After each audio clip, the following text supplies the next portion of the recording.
Hello science fans and welcome to SHE-ensya's Corner. Here, we kick back, relax, and talk about science events that are scary, exciting, or fun in the life of your resident Filipina scientist. It's March 13, science fans. I am Shauna Camille Vinci Cruz Abeledo, your resident Filipina scientist, and welcome to episode 16 of SHE-ensya's Corner. So this week in quarantine, we celebrated SHE-ensya's first birthday. SHE-ensya's first video was uploaded last March 10, 2020. SHE-ensya started out as a challenge to help improve videos created for online learning as the world and your resident Filipina scientist felt the impacts of COVID-19. And since then, it has transformed into a channel dedicated to sharing fun information about research in the Philippines and all over the world. It is also used as a platform to encourage critical thinking about current events that are affected by science. So pretty much everything. It is also a place I talk about things I love, be it art, literature, games, anime, and movies. But to celebrate our first birthday, I decided to do something I probably should have done a long time ago. Hello science fans, and welcome to SHE-ensya. Do you ever wonder what it's like to be in the wonderful world of science, technology, engineering, and mathematics? Let us hear from our sheroes, experts, students, and aspiring STEM advocates about what it's like to be passionate about science and technology. So join us in today's episode as we discuss what it's like to be a resident Filipina scientist. It is challenging to be a scientist in a country that does not fully appreciate the value of research. I mean, on one hand, we do live in a country where most parents want their children to go into STEM fields, like medicine or engineering. But there is that pervading notion that you can't be rich in the field of research. In contrast, it is interesting to note that research has become one of the core pillars of the Philippine education system, as emphasized by the Department of Education and the Commission on Higher Education.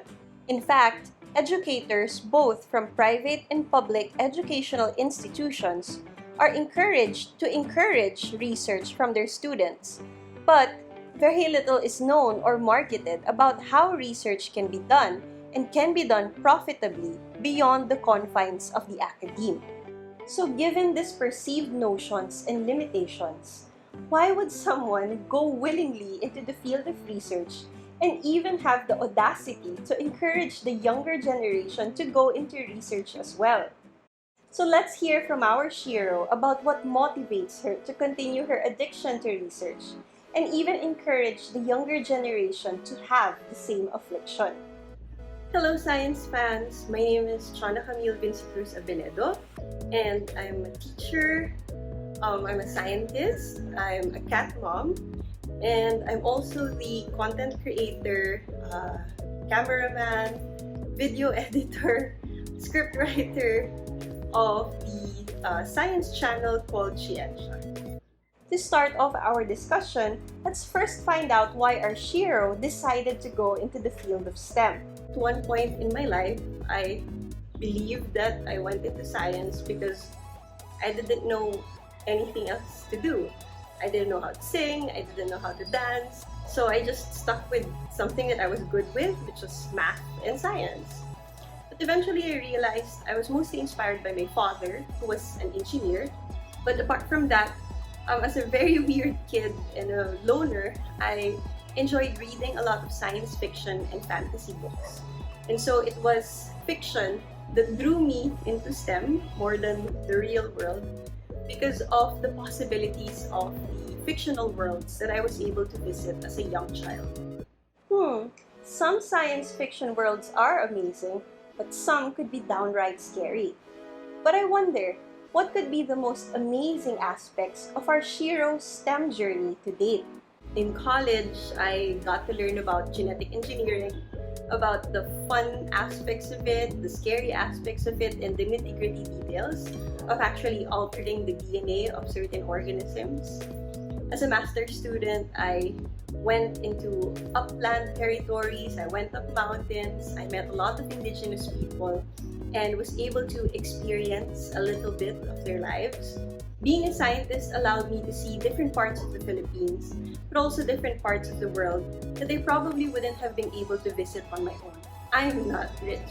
So I was only able to travel because of grants and scholarships that were given to me, and this has allowed me to see, experience, and enjoy a lot of cultures all over the world. Those sounded like really fun adventures. But regardless of these exciting events, research in STEM could have its many challenges. I wonder what could have been the most difficult aspects of doing research in the Philippines that our Shiro has had to encounter. There's this misconception that doing science, doing research, being a scientist is only for smart people. But at the heart of doing good science is really putting in the work. So it takes a lot of time, it takes a lot of energy. And one of my greatest challenges, or perhaps regrets as a scientist, was that during the time when my mother was getting sick and she was dying, I wasn't able to be there for her. I was busy with my PhD. I was about to take my comprehensive exams. And so I wasn't able to go home as much as I needed to. And so she passed away without me being there. And this puts a lot of meaning into my PhD because of the sacrifice my family and I had to make just to get it. So there's this huge pressure to make it meaningful. Doing something of value is certainly never easy, but it is worth all the blood, sweat, and tears. But what could be the most fulfilling aspect of being a scientist, an educator, and a STEM advocate for Chona? The most fulfilling aspect of being a scientist is working on something you're curious about and seeing a little bit of the answers come clearly before your eyes. Being an educator also means that I get to meet a lot of interesting people, a lot of amazing people who I get to learn from even as they learn from me. So it's one of the best decisions I've made in my life to be a teacher, because it means I can also be a lifelong learner. The Philippines certainly needs more scientists and a population who can trust and appreciate science for all its potential. So let's hear from our Shiro once more about her message to young Filipinas who are considering a career in the field of STEM. The Philippines desperately needs you. The world desperately needs you. More women in the field of STEM is needed so that we can create a balance with the existence of the already amazing men who are here within the field. And a balance among genders is important because it makes sure that we have a diversity of perspectives when tackling some of the world's biggest problems. And what I learned in ecology is that the greater the diversity, the more stable an ecosystem is. So let's create a beautiful and stable ecosystem here in the Philippines together. And that's it for SHE-ensya's Corner this week. For more updates about the goings-on in SHE-ensya and your resident Filipina scientist, please follow SHE-ensya on Facebook and on Instagram. Drop by our website also at www.sheensya.com.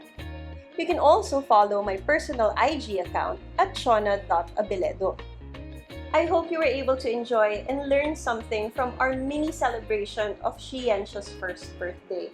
If you did, I hope you can give this video a thumbs up and also subscribe to our channel. If you have any comments, questions, or suggestions, please don't hesitate to message me, your resident Filipina scientist, in the comments section below. Thank you very much, and see you around!